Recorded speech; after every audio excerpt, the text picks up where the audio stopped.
Orang kaya, orang miskin, raja-raja, rakyat biasa, jenderal. Kau yang bilang, kau yang bilang.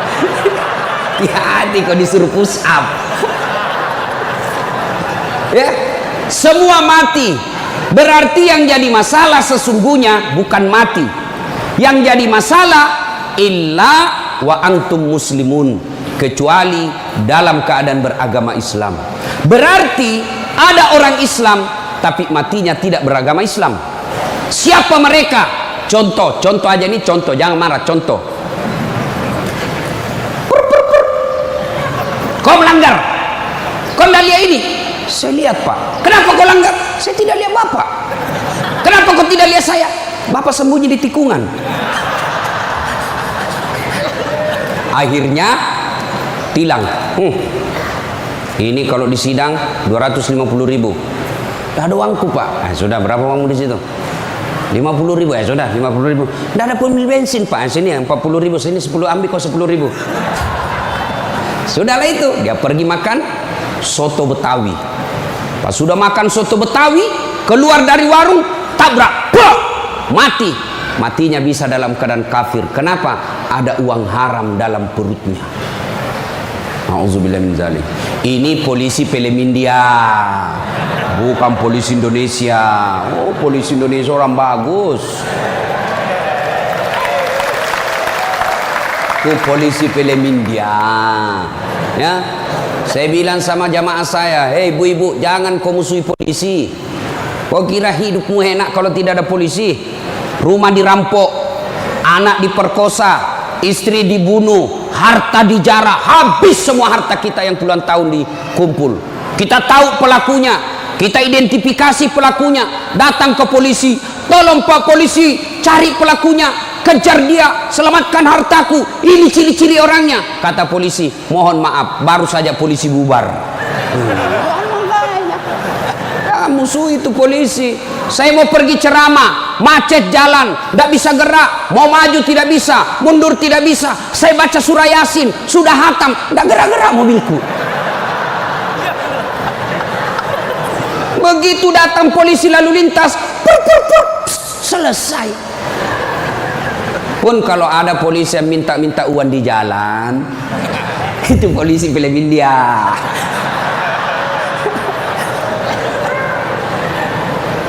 Wa qala idzan Bismillahirrahmanirrahim. Ya ayyuhalladzina amanu dukhulu fis-silmi kaffatan wa la tattabi'u khutuwatis syaitan innahu lakum adu mubin. Wahai orang-orang yang beriman, masuklah engkau ke dalam Islam secara sempurna dan janganlah engkau ikuti langkah-langkah setan, karena sesungguhnya setan itu musuh yang nyata bagi kalian. Musuh kalian bukan polisi, musuh kalian bukan STM, musuh kalian bukan pemerintah, musuh kalian bukan ulama, musuh kalian adalah setan, di mana setan itu musuh yang nyata bagi kalian. Bu-ibu, halo ibu, waktu ibu terima undangan untuk datang pengajian pagi ini, setan kepanasan, setan menggoda, jangan kau datang, lebih baik kau tidur, jangan datang, jangan datang. Itu godaan setan. Alhamdulillah ibu bisa mengalahkan setan di rumah sehingga bisa datang di tempat ini. Apakah bapak-bapak polisi setelah duduk di masjid setan putus asa? Digodanya lagi kita. Nggak usah kau dengar ceramah, nggak usah kau dengar ceramah, pegang HP-mu, pegang HP-mu. Itu setan, itu HP bos, setan. Mengalihkan perhatian. Orang ceramahnya siaran langsung juga, baru 3 penontonnya, pret. Simpan dulu HP bos, simpan dulu. Sudah dikasih tahu HP itu setan, masih dipegang HP-nya, bukan lagi temannya setan, tapi kau sudah jadi setan cilaka. Woi bu, simpan dulu HP. Woi, ibu-ibu yang pegang HP, saya doakan suaminya kawin lagi. Mau kau, bos, dengar dulu. Kenapa saya larang siaran langsung ketika saya ceramah? Dengar dulu penjelasan saya, serius. Saya tidak mau kalau saya lagi ceramah ada siaran langsung. Ya, saya ini dokter di bidang komunikasi, spesialisasi komunikasi massa. Saya belajar soal media, Pak, dan saya sekolah sampai ke luar negeri soal media massa. Saya pelajari itu, dokter saya di bidang itu. Setelah saya pelajari, netizen kita di Indonesia, masyarakat dunia maya namanya, itu ada orang cari uang dengan membuli public figure. Ulama tentunya. Kenapa? Ulama banyak followernya. Saya penonton saya 83 juta. Maka kalau dia datang serang saya, maka penonton saya 83 juta itu lari matanya ke channelnya dia dapat duit. Maka dia cari duit dengan cara membuli public figure. Contoh guru kita Abdul Somad. Ustaz, bagaimana hukumnya main catur? Beliau sebenarnya menjelaskan haram apabila azan berkomandan kalian masih main catur, haram. Tapi dipotong, akhirnya marah tukang catur. Saya juga ditanya, Dasat Latif, bagaimana hukumnya main catur? Haram. Kenapa bisa? Karena kau bunuh Perdana Menteri dan Raja. Ya haram lah. Nah, tolong simpan dulu HP-nya ya. Bisa? Bu Ibu? Nggak usah selfie-selfie, nanti selfie. Saya layani Ibu sampai pagi selfie. Ini kan jamaah fans saya ini kan rata-rata ibu-ibu. Tapi ibu-ibu yang sudah muka-muka sakaratil maut.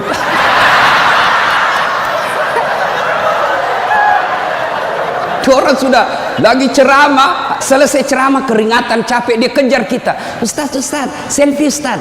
Saya layani karena kalau tidak dia catat di medsosnya, sombong. Selfie lah dia. Ulangi Ustaz, kabur Ustaz. Ulang lagi Ustaz. Dalam hatiku, biar kulang 10 kali, nah mukamu yang kabur.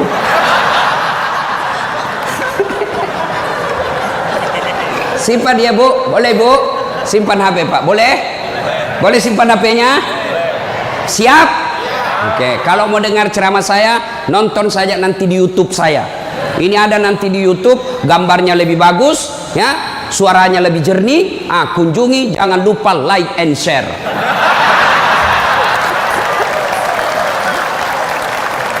Kita dengerin bapak-bapak, ayo bos. Selawat, jangan mempermalukan jenis kelamin. Ayo. Sholatul, yang di atas, yang di atas. Ala tohara Sholatullah ala yasin. Ini baru suara brimob. Kalau di kesatuan lain Sholatullah, brimob bos, kencang. Kenapa? Kering.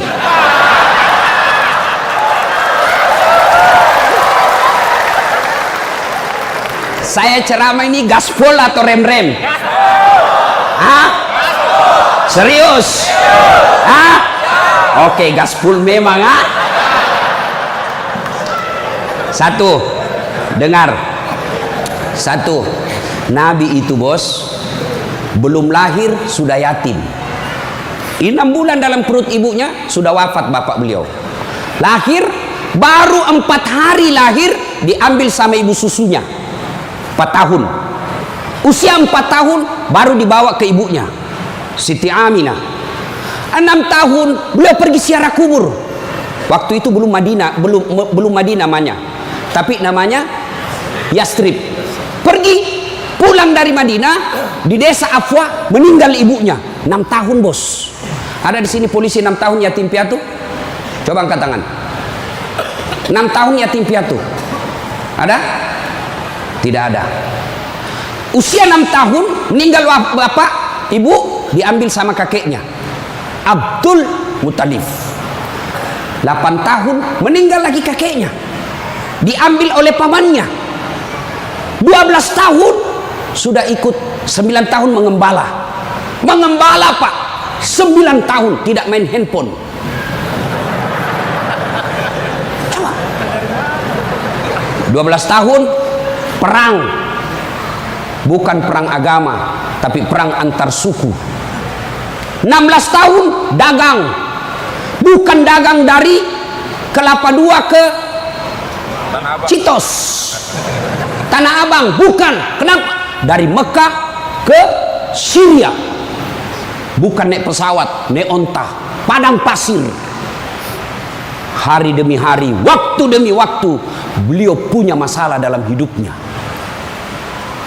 Berarti tidak ada manusia yang tidak ada masalahnya.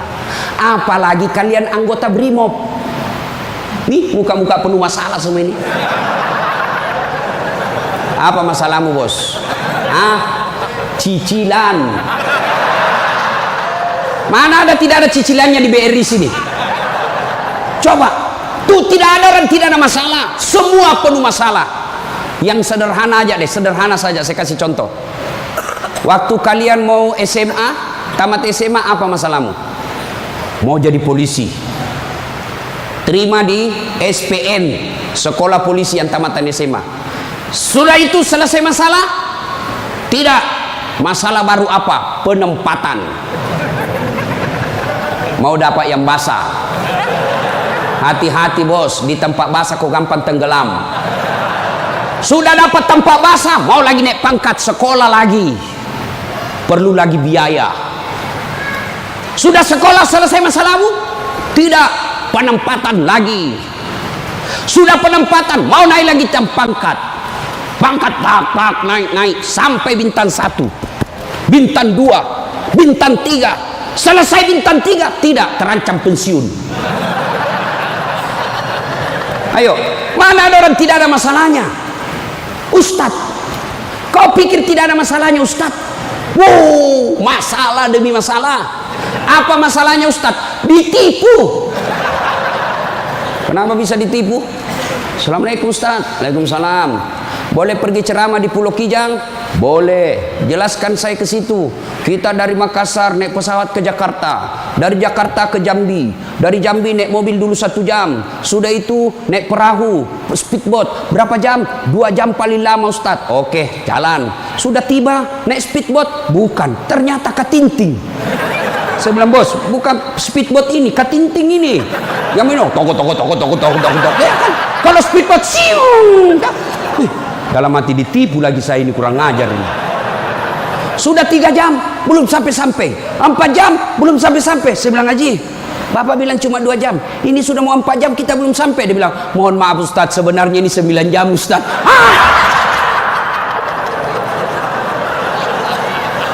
Kenapa Bapak bilang cuma 2 jam? Karena kalau saya bilang 9 jam pasti Ustaz tidak mau terima cara saya. Itu Pak, tidak ada orang tidak ada masalah. Apalagi kalian Barimo. Ini bahasa Bugis. Dia bilang teman saya, Ustaz, kenapa itu orang Bugis kalau bicara selalu ketilam yang G? Oh itu orang Bugis pinggiran. Kalau kami ini Bugis modern.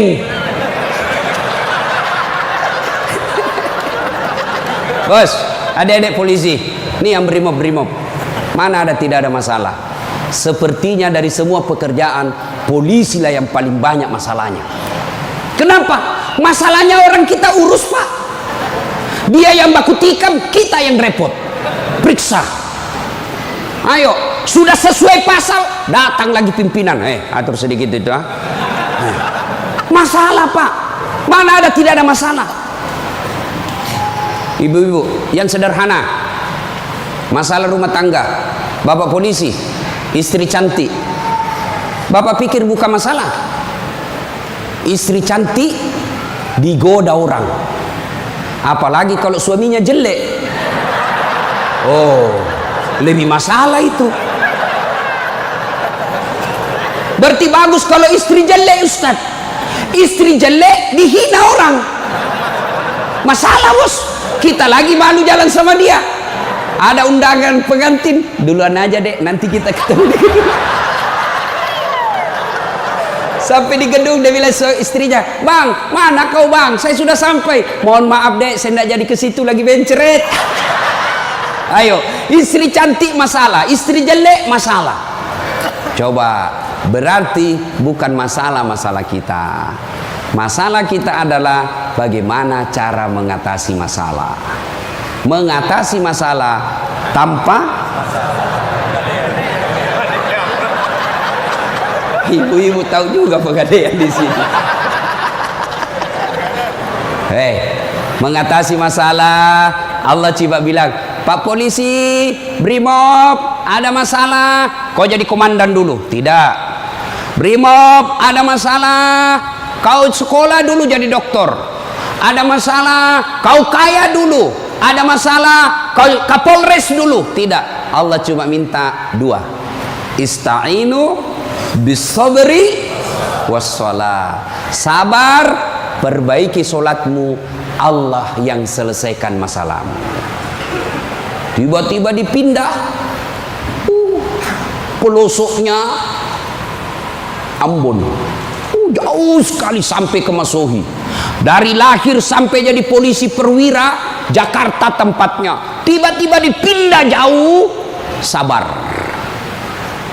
Tidak ada kalah ilmu sabar, bos. Percaya. Apa itu sabar, Ustaz? Lagi duduk-duduk di tempeleng, pak. Saya sabar. Bukan sabar itu, bos, beleng-beleng itu. Masa tidak ada salahmu di tempeleng kok sabar? Enggak. Kecuali komandanmu tempeleng kok, ya sabar kok. Apa boleh buat dia, bos? Ya masa kau yang mau tempelin komandanmu? Tidak masuk akal toh. Ya wah, siap salah, Pak. Siap salah. Nah itulah polisi, Pak, biar benar, siap salah juga, siap salah. Maka ibu-ibu sayangi suamimu, karena kalau bukan kalian yang sayang suami, Bu, siapa lagi?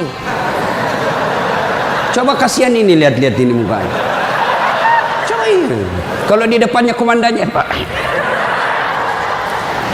Makanya jangan jajah suami. Kasihan ini, lihat ini polisi. Tidak ada kalah ilmu sabar. Pak, mau tahu ilmu sabar? Pulang nanti pelajari sejarah hidupnya Ayub alaihissalam. Coba lihat Ayub.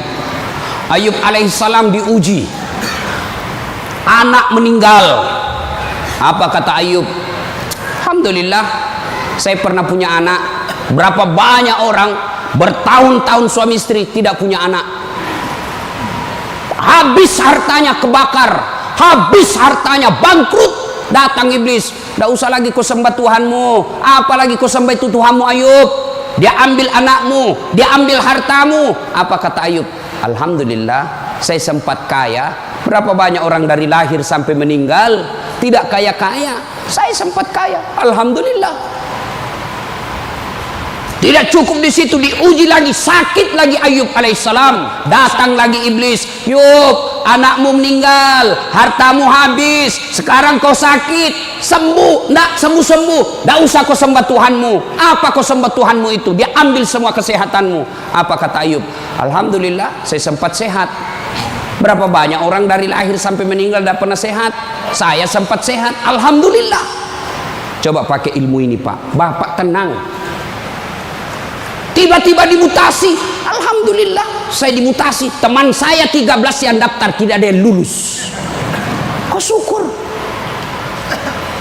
Maka beberapa hari yang lalu saya ketemu dengan nomor satunya polisi, Pak Kapolri, Pak Jenderal Idam Aziz. Beliau katakan, sampaikan kepada aparat kepolisian kalau Ustadz ceramah. Satu, gaya hidupmu jangan bermewah-mewah. Sederhana kalian.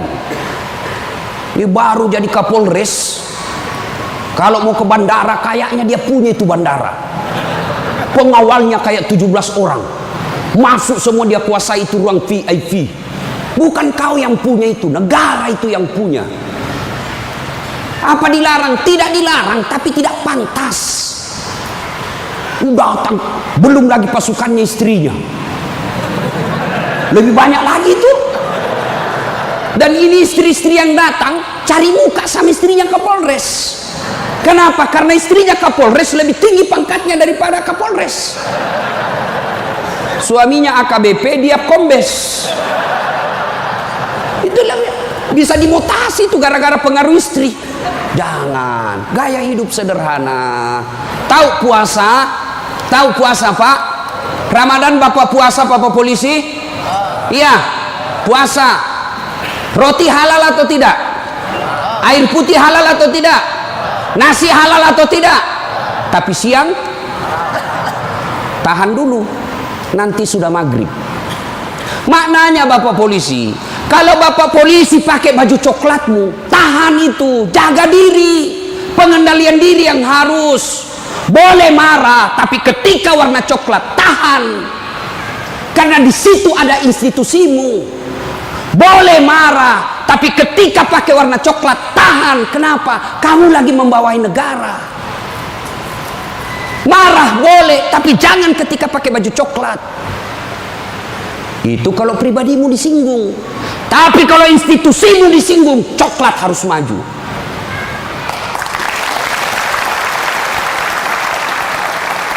Kalau kamu unjuk rasa, cuma unjuk rasa diludahi, anggap saja itu angin lalu. Biasa bos. Jangankan kalian, komandanmu saja yang jenderal pernah diludahi. Ketika juga seperti pangkat kalian. Ini kamu baru merah satu dilempar.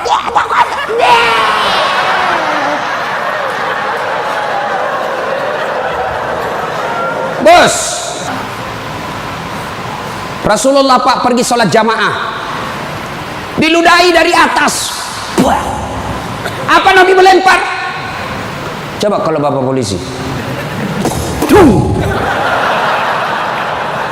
Tidak boleh begitu bos, kacau negara. Kalau cuma diludahi bos sama anak STM, jangan kau pukul kepalanya orang bos. Saya serius, jangan ketawa, saya serius ini. Pak, Bapak kalau menangani unjuk rasa jangan pukul kepalanya orang, Pak, jangan. Ini ibaratnya laptop prosesor, Pak. Kalau Bapak pukul otaknya orang, goyang otaknya, lalu dia gila sisa hidupnya, yang mestinya dia pakai sholat, mestinya dia pakai ngaji, karena Bapak pukul kepalanya, akhirnya sakit sisa hidupnya, Bapak yang tanggung dosa-dosanya. Pukul, tapi kakinya kau pukul, jangan kepalanya. Saya sakit hati Ustaz, saya menderita Ustaz. Itu gunanya Anda dilatih ketika sebelum jadi polisi. Ngapain kalian dilatih fisik kalau mentalmu tidak bisa kuat? Apa gunanya Bapak dilatih? Bawa pasir berkilo-kilo di belakang, lari di sungai, tengah malam disuruh lari, tengah siang hari disuruh lari, panas pagi, siang lari, dingin lari, kadang-kala tidak pakai baju. Apa gunanya? Supaya Bapak tahan tempur. Kalau cuma baru marah, cemen lu men. Bisa? Kamu sendiri yang bilang gaspol. Ya. Salatullah ala toha salatullah ala yasin. Terima kasih. Bapak-bapak senang gak jauh dari rumah? Bu ada yang bilang senang. Ada apa ini Bu? Berarti ada masalah dengan ibu. Kalau ada suami yang sudah tidak betah di rumahnya, tidak tenang hatinya di rumahnya, berarti istri gagal menjadi istrinya dia. Bukankah istri kata Nabi yang soleha itu membuat hati suami betah di rumah? Bagaimana suami mau betah di rumah? Ibu kasar ngomong, baru datang ditunjuk-tunjuk, bodoh ini. Ini biasa, ini kan perasaan istri ini kan seperti cuaca, susah ditebak. Kita bawa martabak pulang dengan harapan, oh senang ini, genang ini, bawalah kita martabak. Dapat pelukan hangat ini. Begitu dikasih martabak langsung, apa martabak? Itu voucher listrik habis. Martabak dibawakan, voucher listrik dipersoalkan. Nih.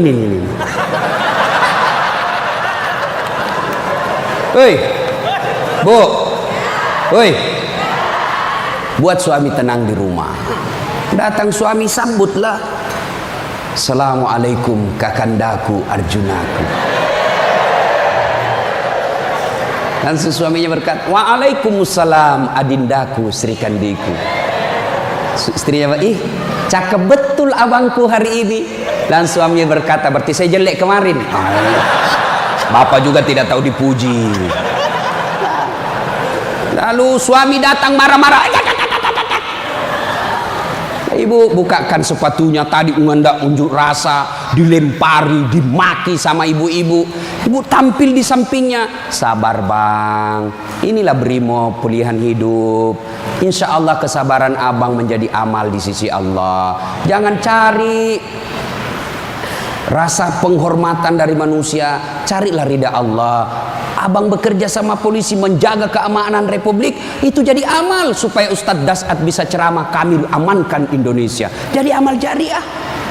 Lalu begitu duduk suami, bukalah sepatunya itu yang sudah mulai lusuh, sambil ibu menyanyi, bila kamu di sisiku hati rasa syahdu, sambil peluk cium. Senang sih, itu senang kasihan. Pas sampai lagi dapur berantakan, suami marah-marah, apa kau kerja ini, berantakan semua dapur. Ibu langsung peluk dia dari belakang sambil menyanyi, insaflah wahai manusia. Ya ibu, ini bagaimana suami mau betah di rumah, baru datang ngomel, bodoh memang ini, apa kau tahu? Dia bilang suamimu, apa bodoh-bodoh? Kenapa kau mau sama saya? Apa mau jawab? Sampai lagi kita berharap di rumah romantis, istri di rumah, daster tinggi sebelah, bau asap, mukanya ndak jelas, ada lagi ketimun disimpan di matanya. Nonton sinetron, dia angkat keteknya sambil dicabut. Bagaimana kita tidak cepat sakaratil maut? Hei, bu,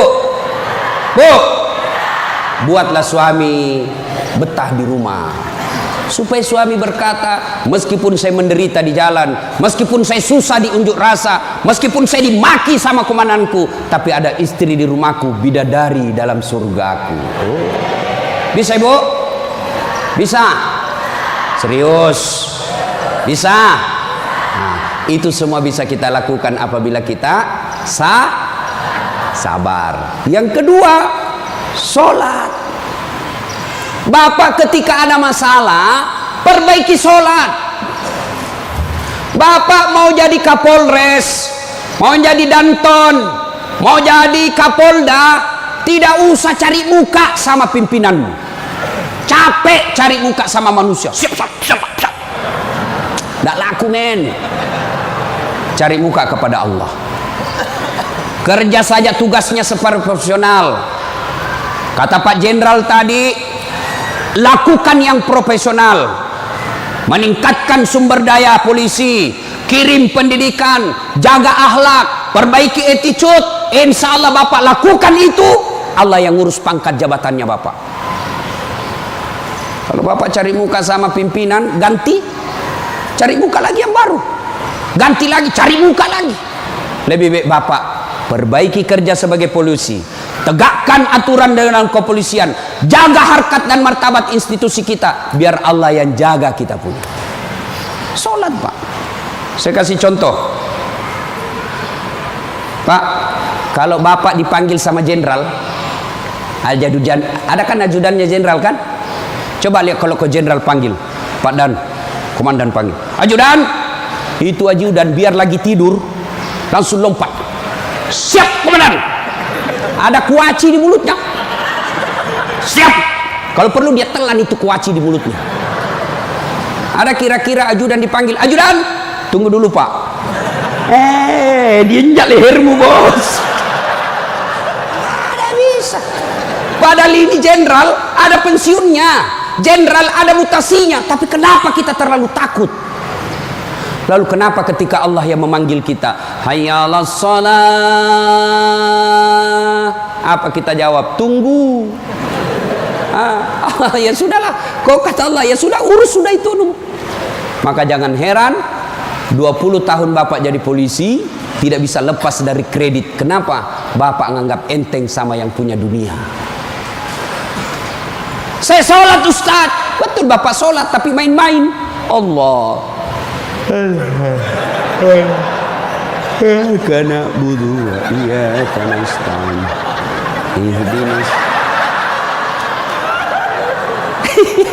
Siapa ajar kau sholat begitu? Allah.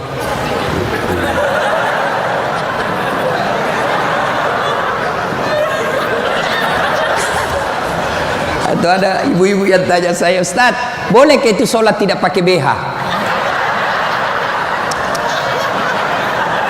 Kenapa? Panas di kompleks Ustaz, tidak ada kipas angin, tidak ada AC. Boleh, boleh, tapi tidak beradab namanya. Ibu ketemu sama jenderal tidak pakai BH, boleh enggak? Iya jenderal.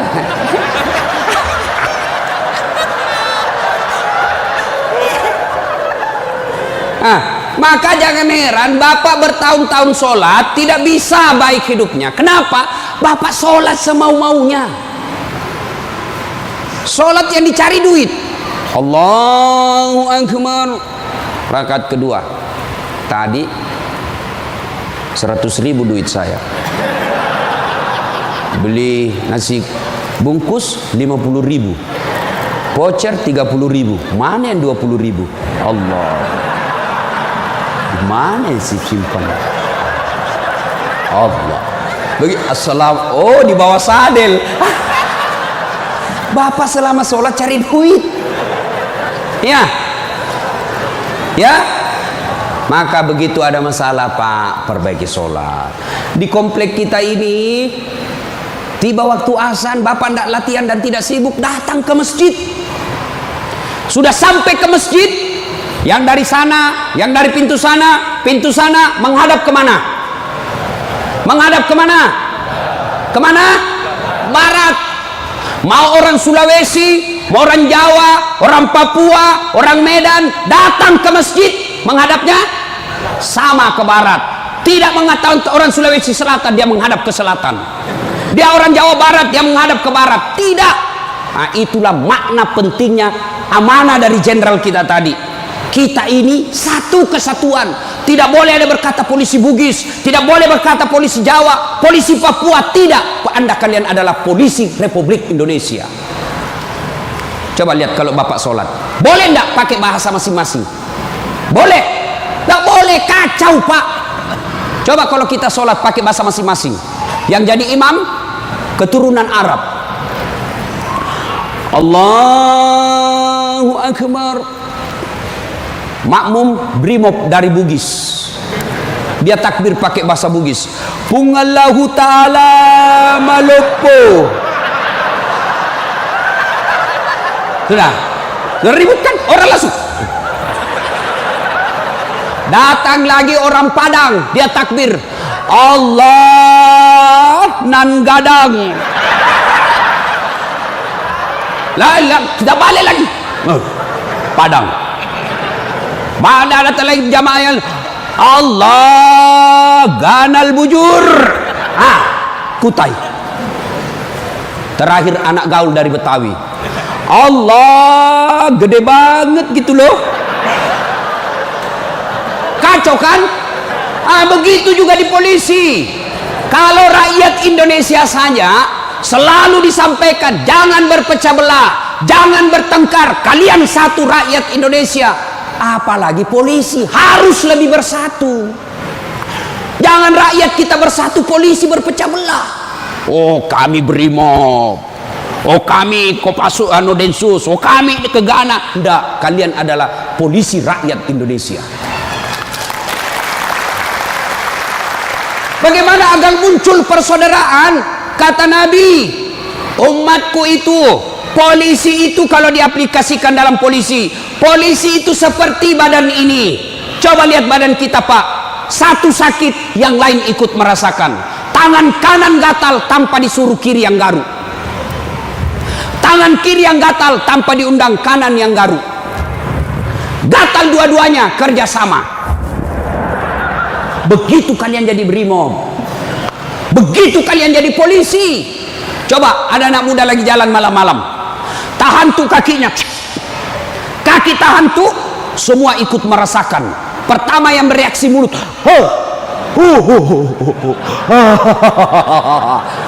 yang kedua bereaksi apa? Mulut meniup, tangan mengusap, mata mencari mana yang luka, padahal kaki bermasalah. Tidak ada orang berangkat malam-malam tahan tuh kakinya, rasa kau, jalan lagi, jalan kau lagi, jalan lagi. Begitu mestinya menjadi polisi. Beda kesatuan tapi satu tugas, mengangkat citra dan martabat polisi Republik Indonesia. Ya, bersaudara. Tadi sama Pak Wadan, Jenderal saya bilang, beliau ini kan gersang. Lalu beliau katakan, betul gersang, tapi kami banyak teman. Kalau kalian mau kaya, perbanyak teman. Saya juga begitu, Pak. Saya ini tidak banyak duit, tapi banyak temanku. Temanku banyak duitnya. Ada Pak Kapolri, ada polisi macam-macam. Dia bilang, Pak Kapolri, bawa ini kartu nama aku, Ustaz. Simpan depannya, langsung dia hormat sama Ustaz. Aman, Jenderal. Makin banyak teman, makin gampang urusan selesai. Saya, Pak, saya tidak banyak duit, tapi banyak teman saya. Di Makassar hampir tidak pernah laku duit saya. Di mana-mana saya gratis. Makanya istri saya senang betul kalau saya ke pasar. Baru saya turun dari mobil, ada yang teriak, Assalamualaikum Ustaz. Aman dan terkendali. Sahabat, ambil sayur, ada isi ikan. Berapa Ji? Nggak usah Ustaz. Nggak enak. Berapa? Nggak usah. Padahal dalam hatiku, memang itu yang kutunggu. Ayo Pak. Dua, banyak teman, gampang selesai masalah. Saya pergi perpanjangan SIM di Polres. Baru saya turun dari mobil, keluar Kapolres. Assalamualaikum Ustaz. Siap Komandan. Ada apa ini Ustaz? Perpanjangan SIM. Panggil Kasat Lantas. Bantu ya, selesaikan cepat. Jangan kau minta uangnya Ustaz. Dosa uang Ustaz kau makan. Ayo Pak, banyak teman, gampang selesai masalah. Maka saudaraku polisi Brimob, jangan cari musuh. Kalau pribadi kalian yang dihina, selama kalian tidak terancam jiwamu, pasrahkan dirimu sebagai aparat kepolisian, insya Allah kesabaranmu menjadi amal di sisi Allah. Kecuali jiwamu sudah terancam, maka silahkan lakukan apa yang diajarkan oleh protap organisasi kalian. Bisa? Berikutnya, cintai keluarga. Ini pesannya Pak Kapolri. Sederhana dalam hidup. Syukuri diri sebagai anggota polisi. Ini perlu saya ulang lagi. Bapak-bapak ini harus bersyukur sebagai orang polisi, anggota kepolisian Republik Indonesia. Kenapa bisa Ustaz? Saya kasih contoh. Bapak-bapak, halo Pak polisi, boleh enggak pakai songkok begini? Boleh. Boleh, malah dicintai rakyat kalau Bapak polisi jalan pakai songkok. Boleh Bapak pakai gamis seperti ini? Boleh. Boleh pakai serban? Boleh. Tapi boleh enggak das atletik pakai bajunya komandan? Pak Jenderal, ditangkap saya Pak, polisi gadungan. Maka syukuri bajunya Bapak. Ini tidak semua orang bisa pakai bajunya Bapak coklat itu. Maka syukuri dengan cara apa?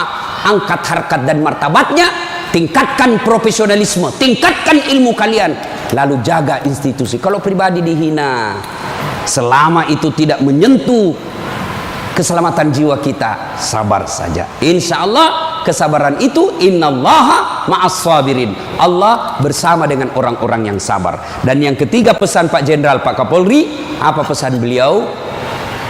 Berbuat baiklah kepada keluarga yang setiap hari mendoakan. Ini istri-istri kita. Bapak-bapak, istri, dia tinggalkan kampung halamannya di Jawa. Dia tinggalkan kampung halamannya di Sulawesi. Ikut ke suaminya sebagai polisi. Lalu kenapa ketika ikut kita sengsarakan, kita tipu, alasan rapat, ternyata pergi merapat. Teman selingkuhnya ditulis namanya di handphone komandan. Nah ini juga kalau ibu-ibu suka periksa HP. Makanya ibu jangan suka periksa HP-nya suami. Bagaimana kita tidak bohong? Setiap kita pulang kau periksa semua. Ada ibu-ibu tanya saya di Makassar, Ustadz, bagaimana supaya suami sehat jantungnya tidak serangan jantung? Apa doanya? Saya bilang, tidak usah kau baca doa. Bagaimana caranya Ustadz? Jangan lagi periksa suamimu punya HP. Semakin sering kau periksa, makin tekanan jantung dia. Apalagi kalau dia lupa pasang passwordnya. Sampai ada kemarin di warung kopi curhat sama saya, Ustadz. Ternyata itu handphone berpengaruh terhadap tingkat kehusuan salat.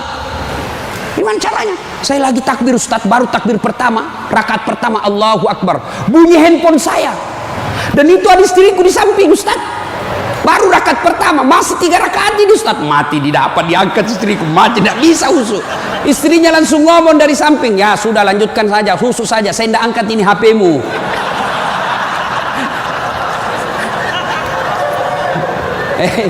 Nah, ibu bapak, saudara-saudara sekalian, banyak yang ingin kita sampaikan, tapi waktu yang terbatas.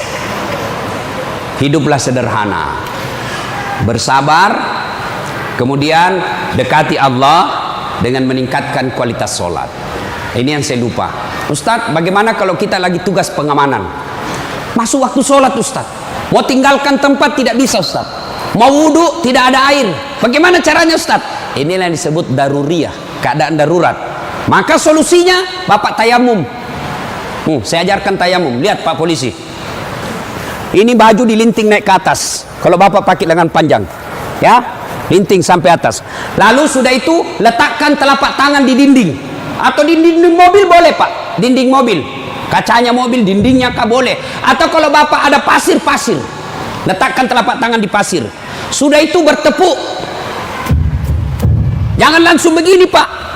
Bapak pasti tidak sholat itu, masuk tanah, pasir. Bapak tidak jadi sholat. Itulah sebabnya suruh tepuk kalau sudah letakkan pasir. Sudah itu gosok wajah, usap. Semua. 1 kali sudah sah, 3 kali lebih bagus. Sudah itu letakkan lagi telapak tangan di dinding mobil berimob. Sudah itu usap kanan. Usap kiri. Selesai. Jam tangan lepas, cincin lepas. Kenapa? Karena kalau ada jam tangan tidak terusap, dibawanya jam tangan. Sudah, silahkan sholat. Kita jaga pasukan, Ustadz. Ini unjuk rasa di depan. Namanya salat khaf. Misal bapak 10 orang. Yang saf pertama 5 orang di depan. Saf kedua 5 orang di depan. Maka cara sholat jamaahnya, yang di depan siaga dengan apa itu, tamengnya. Saf kedua selesaikan 1 rakaat sholatnya. Naik saf kedua, saf pertama selesaikan 1 rakaat, serap ke saf kedua siaga. Boleh sholat begitu Pak. Begitu tidak bolehnya ditinggalkan sholat, sehingga sholat keadaan apapun boleh dilakukan. Sepatu, tidak usah buka sepatunya Pak, pakai sepatunya. Itu kalau di lapangan. Kalau bapak pakai sepatu masuk masjid, dibully Pak. Kalau dalam masjid jangan, tapi kalau di lapangan silahkan. Namanya keadaan darurat. Ini Ustadz, unjuk rasanya sangat mepet Ustadz. Susah sholat lagi duhur dengan asar, bapak jamak. Allah tidak memberikan kesusahan buat kita. Begitu pentingnya sholat, ya? Maka ibu bapak, saudara-saudara sekalian, ketika bapak ibu dekat dengan Allah, maka Allah akan mencintai bapak ibu dengan derajat maqamam mahmuda. Saya angkat derajatnya. Ibu bapak, saudara-saudara sekalian, inilah tausiah kita pada taklim kita kali ini. Mudah-mudahan ada manfaat. Terima kasih Pak Jenderal yang telah memberikan waktu saya untuk datang di tempat ini. Saya berharap mudah-mudahan bapak-bapak polisi ditingkatkan kesabarannya, dikuatkan imannya, kemudian dibahagiakan keluarganya. Biar bapak tinggi pangkat, biar bapak punya duit banyak, tapi istri membangkang, anak narkoba, demi Allah, Allah telah mencabut kebahagiaan hidup bapak. Dan itu penyebabnya bukan karena Allah tidak cinta kepada bapak, tapi karena bapak jauh dari agama. Dekat dengan agama, maka Allah akan pelihara bapak ibu. Bukan hanya pangkat jabatan yang dipelihara, tapi insya Allah dipelihara sampai ke akhirat. Tidak ada pilihan lain kecuali kita mendekatkan diri kepada Allah. Pangkat jabatan yang kita miliki ini Pak, wa mal hayatud dunya illa mataul hurur, hanya perhiasan saja, canda guroi saja ini hanya sandiwara yang pasti kita akhiri. Karenanya jadilah polisi Republik Indonesia yang terus bersinar menyinari rakyat Indonesia, sehingga Bapak menjadi polisi yang bukan saja dicintai oleh negara tapi juga dicintai oleh seluruh rakyat Indonesia.